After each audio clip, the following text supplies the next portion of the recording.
wattaqu wabtada bihudah amma ta'ad.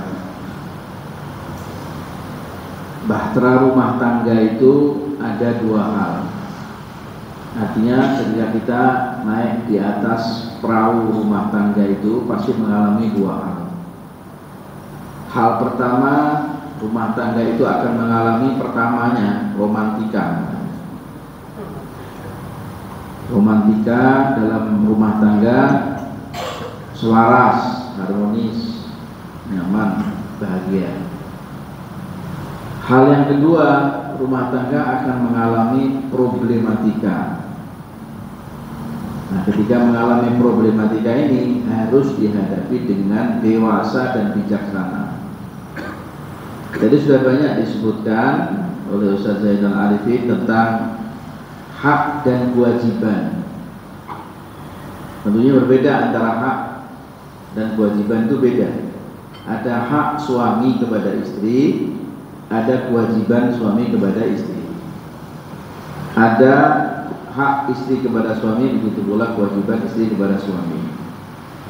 Bila hak dan kewajiban tadi yang sudah diterangkan di dalam rumah tangga itu sudah terpenuhi semuanya, yastawfi syurut, semuanya sudah lengkap, suami soleh, istri solehah, suami orang yang nurut sama Allah, istri manut sama suami, suami memberi nafkah zahir batin, istri memberikan pelayanan dengan sebaik mungkin. Husnul muasyarah ma baina zauji wal zaujah itu mutabiqah ma bainahuma. Pergaulan antara suami sama istri itu begitu serasi, begitu sesuai, harmonis rumah tangga ini. Apabila itu terjadi, maka yaitulah yang dikatakan baiti jannah. Memang ini yang dicarikan ini. Rumah tangganya kecil Ustaz, tapi damai hidupnya, Masya Allah. Itu lebih daripada kekayaan dunia seisinya, saya kira.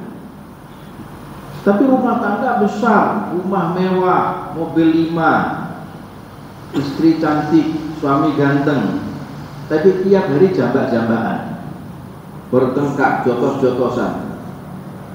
Bagaimana keadaan seperti ini? Gak nikmat.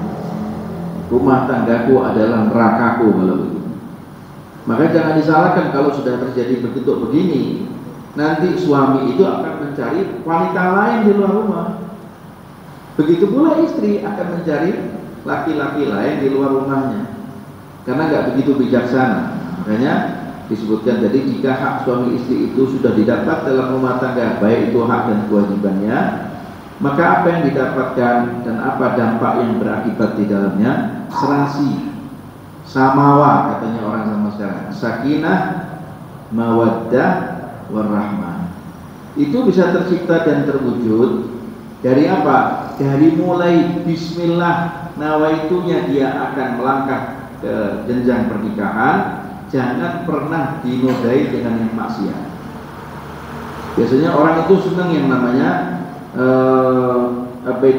pesta pernikahan. Silakan, mau rame-rame, mau dibikin acara syukuran, mau dibikin acara bersama dengan teman-teman dan hadiah sahabat, silakan.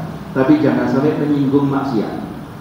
Kalau sudah sampai ada noda maksiat ada di dalam pernikahan itu, pagi dibacakan Al-Quran, sholawat ala Nabi, atau mungkin baca maulid, ada rebanahan, dihadiri ulama, habaib, kiai, para ustadz, tokoh-tokoh masyarakat, hadir ikut mendoakan lagi.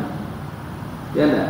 Sudah begitu, setelah acara pernikahan selesai, mundur ke belakang, tari joget, Masya Allah, tari perut. Belum lagi nanti kemudian dansa bersulang, itu minuman, ya, sampai kemudian cangkirnya ikut pecah. Ya, bagaimana keadaan seperti ini? Ini tidak akan terjadi nanti mahligai rumah tangganya di tengah dia dalam bahtera rumah tangganya kandas. Kapal rumah tangganya akan tenggelam dan terjadilah yang namanya waliyadzubillah, perceraian, waliyadzubillah. Saya kira itu mungkin jawaban sementara. adalah apa yang didapat apabila hak suami istri itu terpenuhi tadi akan berdampak dan akan berakibat kepada sakinah, mawaddah, warahmah.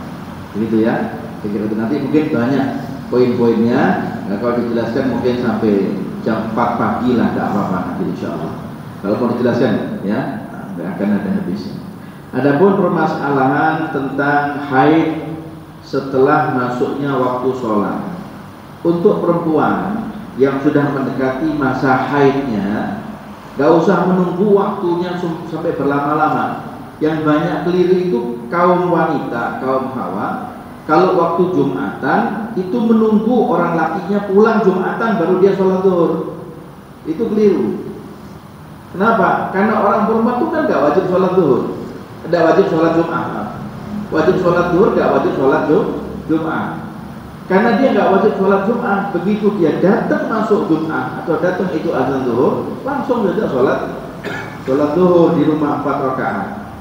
Nanti suaminya datang dari masjid pulang Jumatan, mau sholat zuhur lagi dengan niatnya ada namanya, dengan niat mengulang sholat zuhurnya, silahkan, gak ada apa-apa. Tapi perempuan mohon jangan ditunda sholat zuhurnya. Keburu nanti kemudian datang waktu haid, maka hari itu dia punya utang sholat zuhur wahiyya taksam, dan dia juga berdosa karena meninggalkan sholat zuhur. Nanti waktu sucinya dia wajib qadha itu dengan segera.